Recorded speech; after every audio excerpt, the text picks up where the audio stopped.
So we'll move to our third hazard, which is agrochemicals. Agrochemicals are synthetic chemicals that help us to grow our crops. We have insecticides, herbicides, nematicides, weedicides, and all the sites we can think of. Now, we also have the fertilizers and with the fertilizers, we have the nitrogen, phosphorus, potassium, the common ones, the muriate of potash. We have the single superphosphate, triple superphosphate, and so on and so forth. The fertilizers are actually used by farmers to introduce nutrients to the soil and of course to the plants that are being grown. Then we have insecticides, basically to kill insects that causes damage to the plants and of course the soil as well. Then the herbicides to kill the weeds that that grows and competes with the plants that have actually been produced. But as we've stated, these are synthetic chemicals. They are not organic. They are not natural. Therefore, they also have impacts or they have side effects that they actually come up with when introduced or when used. Now, one of the side effects or the impacts for those farmers or people that work with these chemicals are basically chemical poisoning. So we had 15 farmers who died in the Upper East region of Ghana, and in Rwanda, Burundi, also we have issues of people dying as a result of farm chemicals being used. Also, there is the risk of chronic cough because of the chemicals that are being used, and also depression, sexual weakness, cancer, tumors, and a whole lot of disorders that arises from the use of these chemicals. Now, how are these things having effect?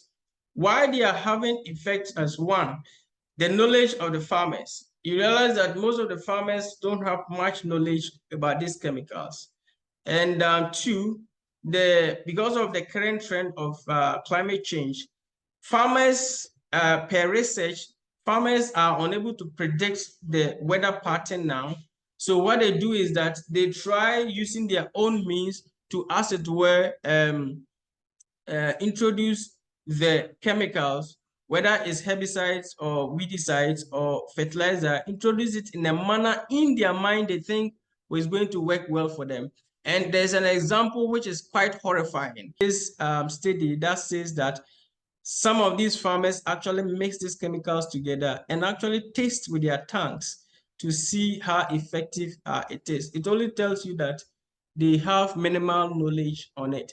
So if such a user of this chemical is using it, that means he can put everybody, including the river bodies and other water resources around, at risk, because he doesn't even appreciate the risks associated with the chemicals that they are using. So sometimes they mix these chemicals overdose, some mix them overnight, and because of manual handling or self-usage, they are exposed to the chemicals that they use. Also, some do not use proper PPEs whilst they are handling these chemicals, and it exposes them. Now, what can we do to curb this trend with these people whose occupation is to farm and use these chemicals? Now, we're saying that there is a need for monitoring of agriculture or agrochemicals on these farms that they go. And we have in various countries, basically, we have the Environmental Protection Agency, others have the extension officers, and so on and so forth. These people must intensify their efforts to, as it were, educate these farmers on one, how to use these chemicals, and also how to avoid the risks associated, and of course, how to reduce their impact of these chemicals on the soil. Because you realize that because they are overusing them, they are having quite damaging effect on even the soil that they produce. So they can use natural means like pruning, regular weed clearing, and farm sanitation instead of introducing these chemicals. I believe if education and what global health, safety, and environment, one of the concepts is that public education will be driven to ensure that some of this knowledge gets down to the people to ensure they do the right thing to save themselves and, of course, to reduce the impact on the climate.